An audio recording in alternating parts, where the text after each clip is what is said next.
परंपरागत ब्राह्मणों के इतिहास को देखते हैं तो सुदामा एक नंबर का ब्राह्मण था। सुदामा जी इतना गरीब थे, इतने निर्धन थे, कई बार उसके बालक भी भूखे रह जाते थे। और वो श्री कृष्ण जी के सहपाठी थे, यानी क्लास फेलो भी थे। उनकी पत्नी को ये खूब पता था कि ये श्री कृष्ण जी के क्लास फेलो हैं, श्री कृष्ण जी द्वारका के राजा हैं। और एक बार यदि सुदामा उनके पास से राजा अवर कुछ धन मांग ले आवे तो वो इसको मालो माल कर देंगे। बहुत कहा, लेकिन सुदामा जी ने कहा कि ब्राह्मण का काम मांगने का नहीं होता। और यही परमात्मा कबीर जी कहते हैं, जो मांगे सो बढ़वा कि ये दर दर फिर अज्ञानी, और योगी योग संपूर्ण जिसका जो मांग ना पीवा पानी।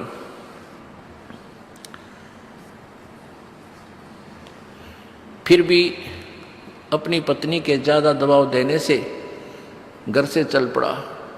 तो आत्मा में ये था कतई नहीं मांगू नहीं गा। ऐसा ही हुआ, श्री कृष्ण से मिले, उसकी सतीथि से श्री कृष्ण जी परिचित हुए कि बिल्कुल भगत का तो काम बिगड़ रहा है और निर्धन बहुत है। तब श्री कृष्ण जी ने पूछा कि क्या हाल है परिवार का, बच्चे ठीक हैं? तो सुदामा जी ने कहा कि प्रभु आपकी दया से खूब बढ़िया गुजारा चल रहा है, कोई दिक्कत नहीं। तो पुण्यात्माओं, ये थे ब्राह्मण।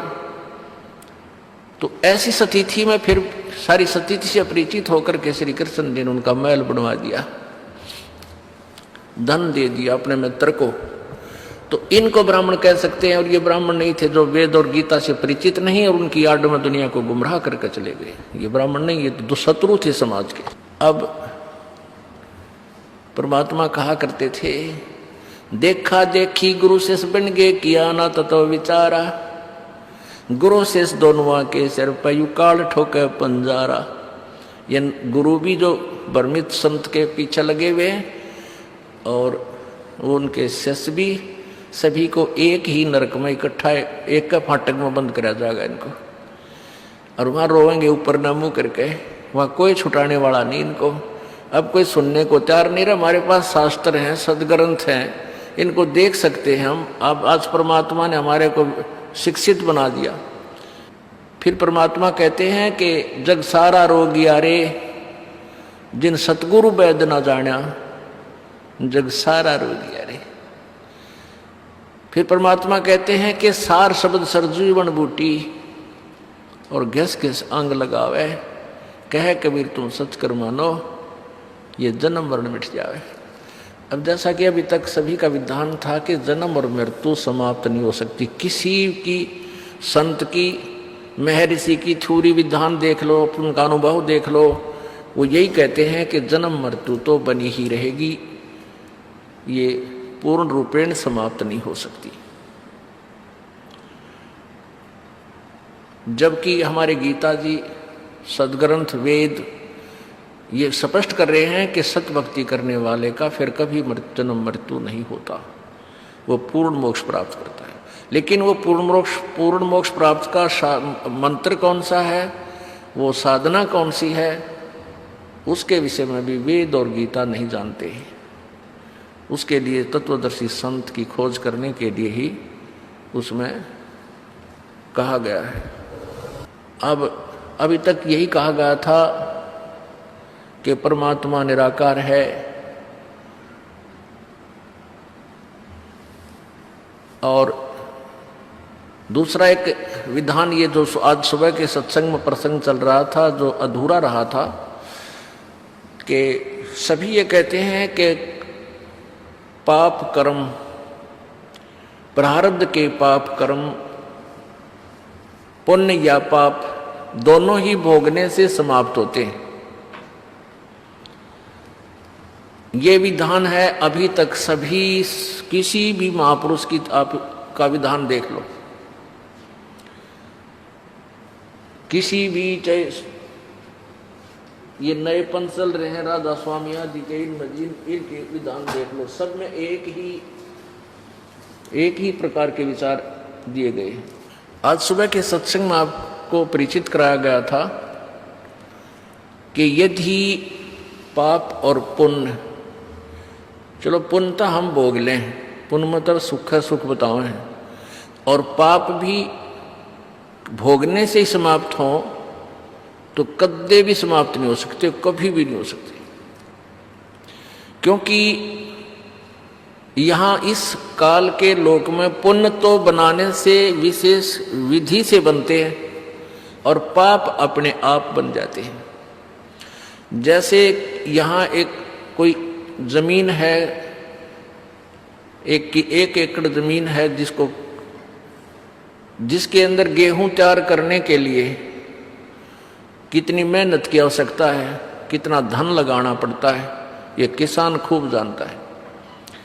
1 एकड़ जमीन को संवारने में पहले हल या ट्रैक्टर से पैसा लगे, मेहनत मजदूरी लगे, फिर उसमें बीज, वो भी पैसे से बीज मोल लिया जाए गेहूं का, फिर उसमें डाला जाए, फिर उसके अंदर सिंचाई के लिए पानी ट्यूबवेल से, फिर खाद, फिर सिंचाई, फिर उसके अंदर फिर उसको निकालना काटना, यानी तब मुश्किल से गेहूं हमें मिले जो जीवन दाता है।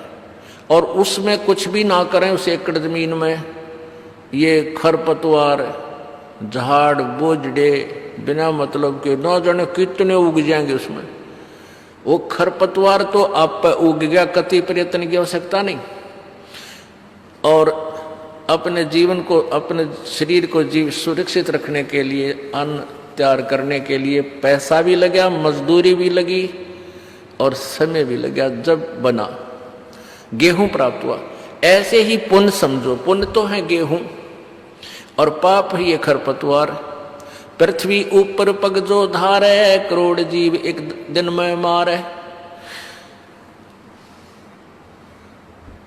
जो चौका तुम देवो नित्ता, सत्र ब्राह्मण की है हत्या। है जैसे रोजाना पोछा लगाते हैं सुबह उठते, क्योंकि आजकल तो पोछे लगने लगे, बढ़िया फर्श बन गए सब तकरीबन, या कच्ची भी कोई स्थान है उसको लीपने में भी ना जाने करोड़ों की संख्या में थोड़े से क्षेत्र में प्राणी आपके हाथों से मारे जाते हैं। हरी भांति पृथ्वी के रंगा, अंत कोड़ जीव उड़े पतंगा। तो जैसे सुबह से लेकर शाम तक एक प्राणी करोड़ों सूक्ष्म जीवों को मार डालता है, तो वो पाप तो हो गए पृथ्वी पांव रखते ही शुरू, चारपाई से उठते ही। और पुण्य के लिए ये व्यवस्था करनी पड़े, पूरा संत चाहिए और जिसके द्वारा पाठ करा वो पाठ करने का अधिकारी होना चाहिए, और पैसे भी लगाने, फिर सत्संग भी सुनना, समय भी निकालना, तब पुण्य बनेंगे। तो पुण्य तो बनेंगे ऐसे विधि से, और पाप आप बने इस काल के लोक में।